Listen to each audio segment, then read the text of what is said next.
que será exibido a seguir é de total responsabilidade de seus produtores e idealizadores. Olá, muito boa noite para você. Vamos aos destaques do Jornal da Fonte. A Getop realiza operação nas rodovias estaduais para impedir tráfego de veículos com excesso de peso. Terminal da Praça da Bíblia volta a ser palco de manifestação. Usuários do transporte coletivo cobram mais ônibus. Prefeitura de Aparecida de Goiânia fiscaliza a operação para desobstruir calçadas. E ainda, uma entrevista sobre traumatismo dentário infantil com um especialista no assunto. Quarta-feira, 22 de janeiro de 2014, o Jornal da Fonte já está no ar.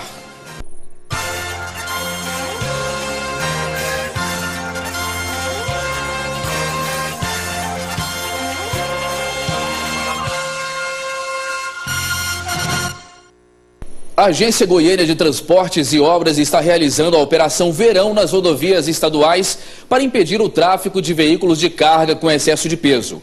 A fiscalização é móvel e vai percorrer todo o estado.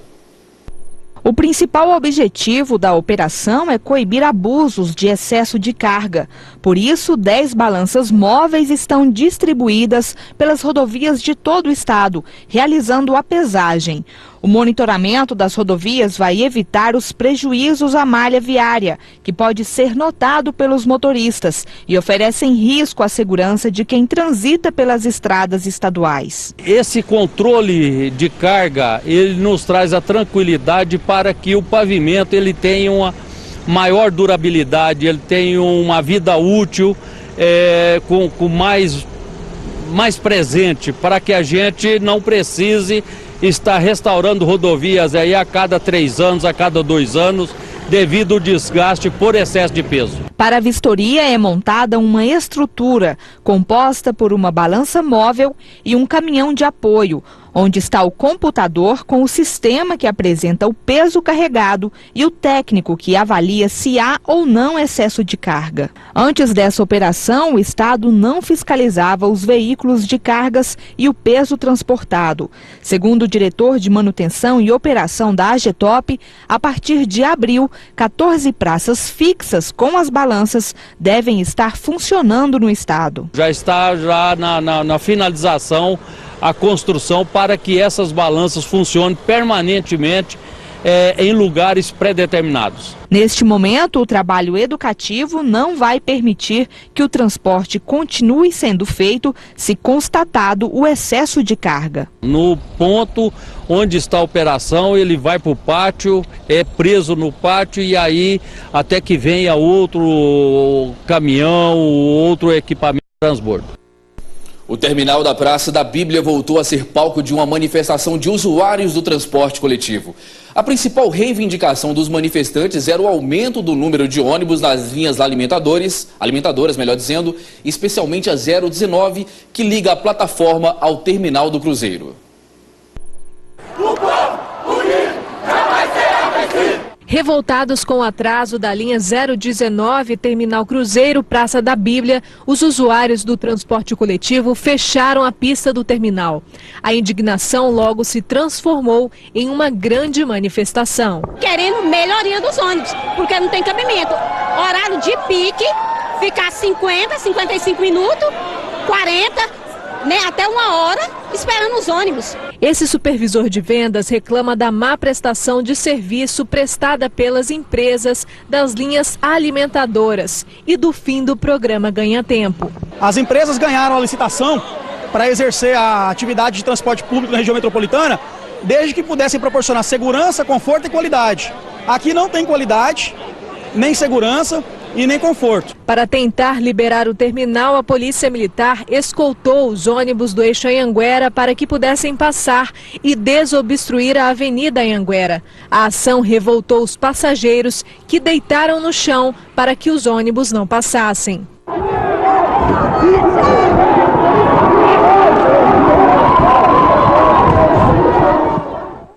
Alguns passageiros disseram ter sido agredidos pelos policiais, informação que foi desmentida pelo capitão da PM. Os manifestantes deitaram no chão a hora que o ônibus da Metrobus estava passando. É um ônibus grande, é um ônibus bitrem, três, né, ali acoplado. Nós simplesmente tiramos do local para não machucar eles mesmos que estavam deitando no chão, mas não houve nenhuma agressão da Polícia Militar. Para evitar que o tumulto aumentasse, os ônibus deixaram de passar pelo terminal Praça da Bíblia, passando pela Avenida Anhanguera. A PM ficou nas entradas e saídas do terminal, orientando os passageiros. Os ônibus estão funcionando fora do terminal. Ainda pela manhã, o protesto continuava e parecia estar longe de acabar. Estudantes chegavam a todo momento com instrumentos para manifestar. A Companhia Metropolitana de Transportes Coletivos esclarece que houve um problema operacional no cumprimento da planilha da linha 019 que liga o terminal Praça da Bíblia ao terminal do Cruzeiro. Para que o problema não ocorra novamente, a CMTC informou que fiscais monitoram o cumprimento dos horários das linhas do terminal em conformidade com o que preconizam as planilhas pré-estabelecidas. A CMTC salientou ainda que serão adotadas todas as medidas juridicamente cabíveis em relação à atuação das empresas operadoras do sistema de transporte, inclusive autuações. Criação de empregos no estado em 2013 é a pior em 4 anos. Mais informações do assunto com a repórter Cristiane Rodrigues. Boa noite, Cristiane. Boa noite, Segismar. Boa noite para você que está em casa. Pois é, esses dados são do Cadastro Geral de Empregados e Desempregados. Nós informamos ontem que no país foi registrada a pior taxa de criação de postos de trabalho em 10 anos. Em Goiás, embora seja o 7º maior estado em geração de empregos, também segue essa tendência. No ano passado foram criados 60.831 vagas, uma diminuição de 8,15% na comparação com 2012, quando o saldo foi de 66.230 empregos. O setor que mais criou vagas foi o de serviços, com 25.782 postos de trabalhos, seguidos pelo de comércio e indústria de transformação. Dados alarmantes, né, Segismar? Com certeza, Cristiane. Muito obrigado pelas informações. E agora a gente muda de assunto, porque correr, andar, brincar e pular, atividades que todas as crianças adoram. É normal que com isso os pequenos sofram quedas e acabem batendo os dentes. Por isso é importante que os pais saibam como agir diante de um acidente para diminuir o dano causado. Para falar um pouco mais sobre o traumatismo dentário na infância, eu converso agora com o dentista Henrique Taniguchi. Doutor Henrique, boa noite, é um prazer tê-lo aqui no Jornal da Fonte. Boa noite, prazer é meu estar aqui, podendo contribuir de certo modo um pouco mais com informações que, na verdade, eu acho que com relação ao traumatismo dentário, ninguém acredita que um dia vai acontecer com alguém próximo a você. E quando acontece, eu vejo que os pais se desesperam. E é uma hora importante que, se a pessoa tiver o controle, saber certinho o que fazer, ele consegue fazer com que o paciente, né, a criança ou o adolescente, não perca o dente, né? Isso que é o mais importante.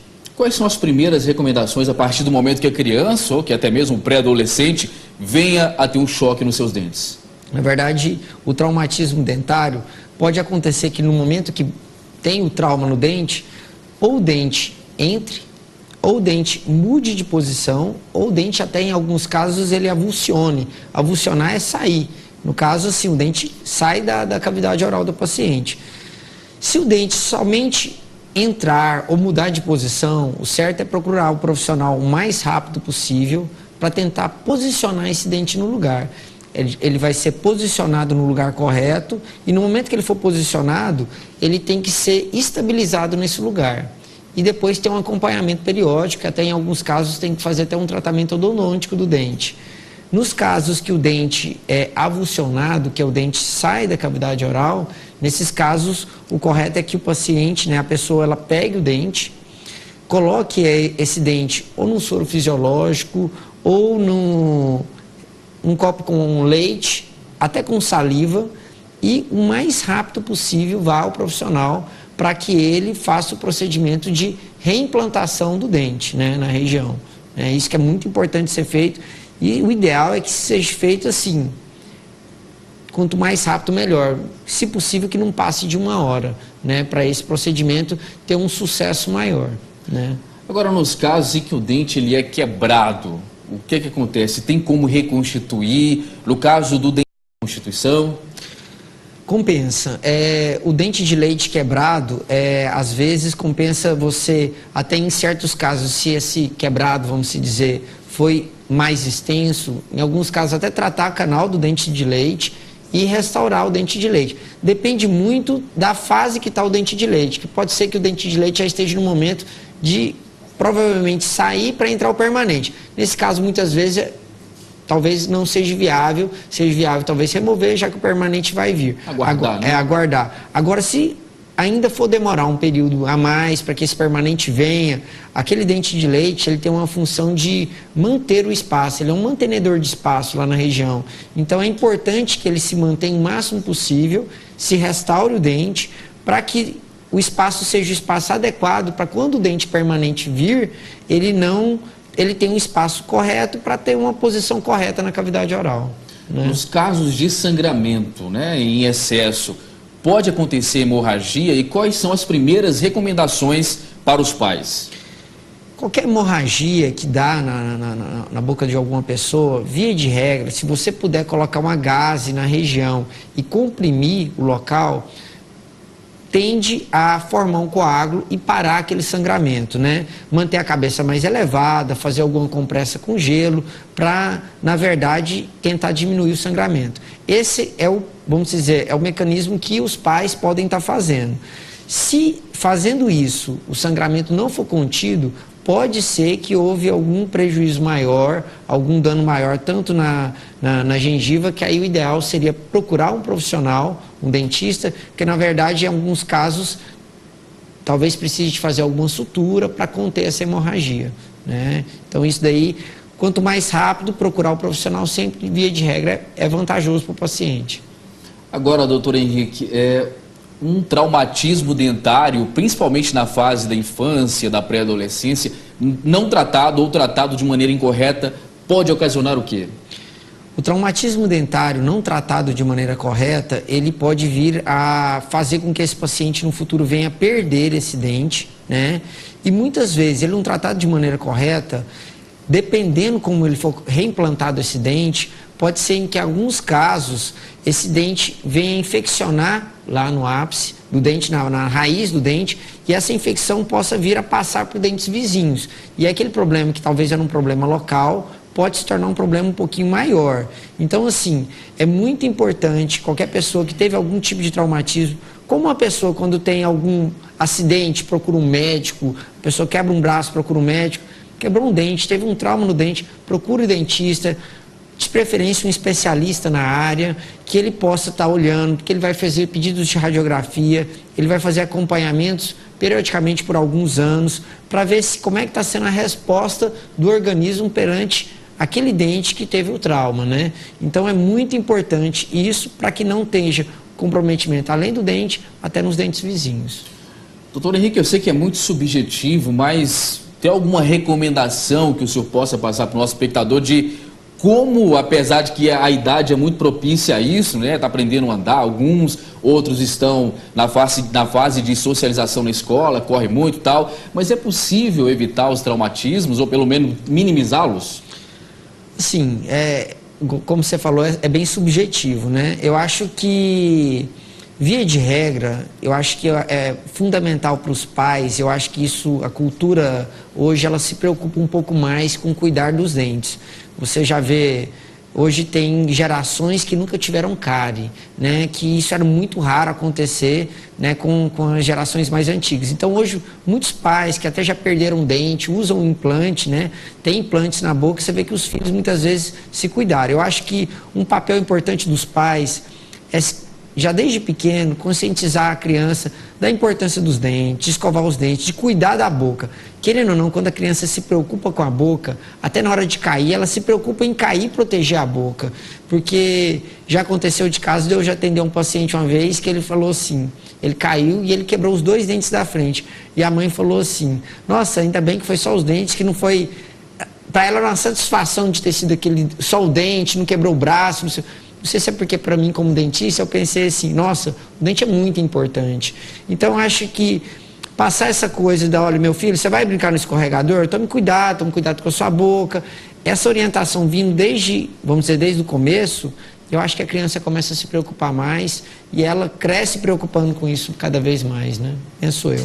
Muito bem, ficam as dicas aí do odontólogo Henrique Taniguchi, que esteve conosco aqui no Jornal da Fonte, falando sobre traumatismo dentário na infância. Doutor, muito obrigado pela sua participação. Uma excelente quarta-feira para o senhor. Muito obrigado, eu que agradeço estar podendo contribuir um pouco mais para vocês. Obrigado. E a seguir, Prefeitura de Aparecida inicia a operação para desobstruir calçadas nas avenidas Rio Verde e Tapajós. Continue conosco, nós voltamos já.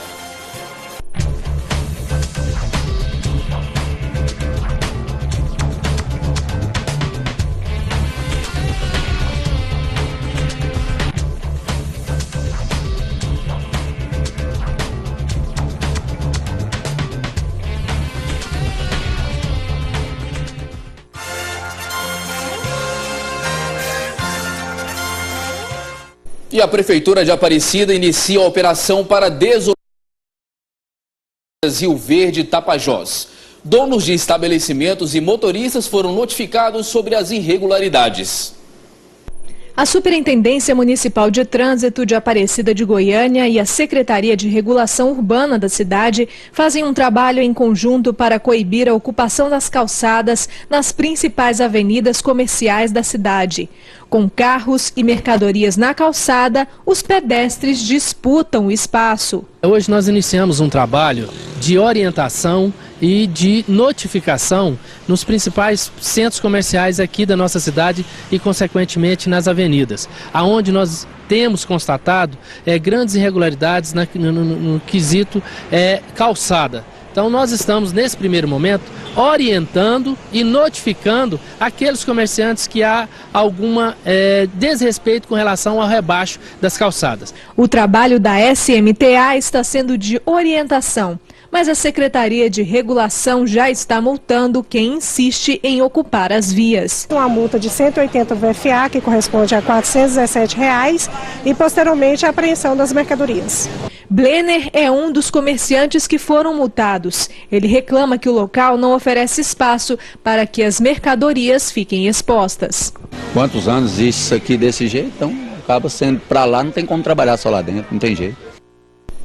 E o sistema carcerário brasileiro há muito tempo tem apresentado sinais de colapso. As recentes rebeliões ocorridas no presídio de Pedrinhos, no Maranhão, expõem a fragilidade do sistema. Voltamos com Cristiane Rodrigues. Mais uma vez, boa noite, Cristiane. Boa noite, Sergismar. Ao todo, o país tem 515 mil presos, confinados em apenas 306 mil vagas. E em Goiás, a situação não é diferente do restante do país, pois enquanto o número de presos aumenta, os investimentos caem. Para falar sobre esse cenário aqui no estado, eu converso agora com o advogado Carlos Alberto Teixeira. Boa noite, doutor Carlos Alberto. O sistema carcerário em Goiás apresenta os mesmos problemas enfrentados em outros estados? Sim, Cristiano, eu acredito que sim.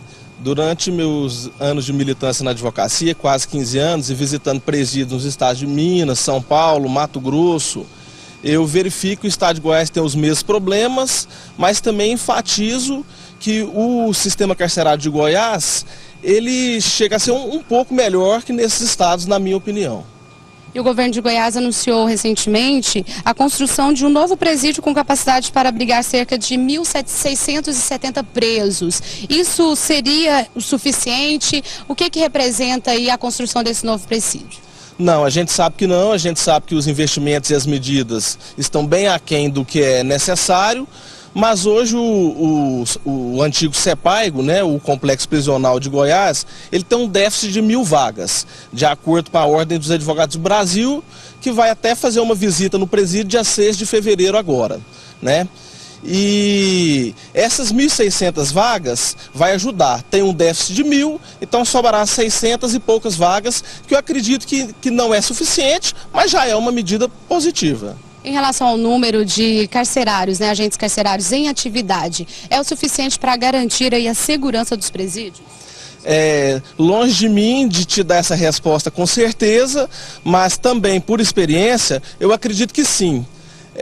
As fugas aqui nos presídios são raras e, para te dar um dado interessante, o primeiro presídio privado feito no Brasil, que é em Ribeirão das Neves, no estado de Minas Gerais, já houve nesse presídio a primeira fuga. E foi um presídio que custou 280 milhões, onde a parceria público-privada terá 27 anos para exploração. E, se eu não me engano, o governo de Minas paga 2.700 por mês. Então eu acredito que deve ter as equipes de agentes carcerário cada vez mais especializadas, concursadas, e assim eu acredito que as fugas vão ser contidas. E também, para finalizar, sempre aquela questão do telefone celular dentro do presídio. Aí eu volto a criticar a questão da lei, que para esse tipo penal colocou uma pena de detenção de 3 meses a 1 ano, e esse tipo de pena não levará nenhum tipo desse infrator para a cadeia, o que estimula a continuar tendo telefones celulares nos presídios. É possível apontar medidas que proibiriam, né, ou diminuiriam o número ou a quantidade de celulares entrando ali e de outros objetos também irregulares? Além das constantes revistas, a medida principal é a mudança na lei mesmo, na minha opinião. Tá joia, Sérgio Ismael, eu volto com você, como nós podemos ver, mas mais uma vez é apontado aí problemas ou dificuldades, né, na lei que nós estamos aí vivendo hoje em dia. Realmente, Cristiane, em época de Copa do Mundo, muita coisa tem que ser feita ainda para melhorar as condições dos presídios do Brasil. E a população idosa soma hoje 21 milhões de pessoas no Brasil, segundo dados do IBGE de 2012. O número deve chegar a 32 milhões até 2025, conforme estimativa da Organização Mundial de Saúde. Isso graças à expectativa de vida que vem crescendo nas últimas décadas. Mas esse público ainda tem muitas demandas: saúde, transporte adequado e o respeito dos mais jovens, além de muitas outras carências. Maurício utiliza o transporte público e tem muitas reclamações. Nós o acompanhamos para ver de perto as dificuldades que ele enfrenta no dia a dia. O local tem rampa de acesso, mas Maurício prefere a escada. Ele se agarra ao corrimão para vencer a subida. O aposentado tem artrose, o que torna os movimentos mais difíceis. No meio do caminho, a passos lentos, ele nos conta um pouco do que passa. Maurício diz que, dependendo do horário, é difícil entrar no ônibus. Na hora de entrar no ônibus, as pessoas mais novas e com saúde, aí avança, né? Aí tem aquela dificuldade para você entrar, você tem que segurar daqui e dali, tem hora que você até cai. Depois de 20 minutos de espera, o ônibus chega. Ele se mistura às outras pessoas e os degraus se tornam uma barreira quase intransponível. O coletivo está tão cheio que até perdemos ele de vista. Mas olhe só, ele está bem aqui. Conseguiu se sentar no assento reservado à pessoa na terceira idade, mas nem sempre é assim. Muitas vezes eu vou em pé, né? Porque não tem espaço, né? O povo já tá. Às vezes tem muitos idosos, outras vezes tem as pessoas, igual eu te falei, mais jovens, mas não dá um lugar para você. Dona Margarida também é usuária do transporte coletivo. Ela revela que muitas vezes se sente desrespeitada. Já levei cotoveladas, já levei pisões, já me empurraram. Tá no lugar, a gente pede para sentar, fala que eu já sentei muito, agora é a vez dele sentar. Estatuto do Idoso, uma lei composta por 118 artigos que deveria garantir direitos à pessoa na terceira idade, como saúde, alimentação e lazer, entre outros. E mesmo 10 anos depois, este público ainda reclama por mais atenção. E por falar em saúde, é aí que as coisas se complicam. No caso do setor Garavelo, em Aparecida de Goiânia, a demora era só uma das reclamações. Tá uma coisa absurda, já estão lá reclamando. Aí a moça chegou lá na porta e procurou: tem alguém morrendo aí? Como disse, se tiver morrendo, então vai ser atendido. Se não tiver morrendo, não está atendido. A demanda é muito grande, falta um médico. O que acontece é isso. Quando o médico pede algum exame, consegue fazer rápido? Às vezes consegue, mas não é muito rápido não. Se for os médicos não ser da emergência, aí a gente faz particular, né, para fora, e aí até que faz. Dona Marli Pimenta tem casa própria, mas a única fonte de renda é a aposentadoria, que, segundo ela, não lhe permite ter a mesma qualidade de vida de quando trabalhava. Não sobra comprar calçado, não sobra comprar roupa. Para diversão, assim, em geral, não sobra. É só mesmo para despesa de comida. Se a gente não alimentar melhor um pouquinho, a gente adoece, né? Para o presidente do Instituto Brasileiro de Estudo e Defesa das Relações de Consumo, é importante se planejar para este momento e, quando ele chegar, é necessário repensar as finanças. Se adequar à nova vida dele. E é onde muitas vezes ele vai ter que cortar algumas regalias. Mas é interessante também colocar que esse aposentado, dependendo do valor que é feito a aposentadoria que ele vai receber, muitas vezes cabe revisão. E o Jornal da Fonte vai ficando por aqui. Nós voltamos amanhã. Na sequência, você fica com o programa Na Marca do Pênalti. Uma excelente noite a você e até lá.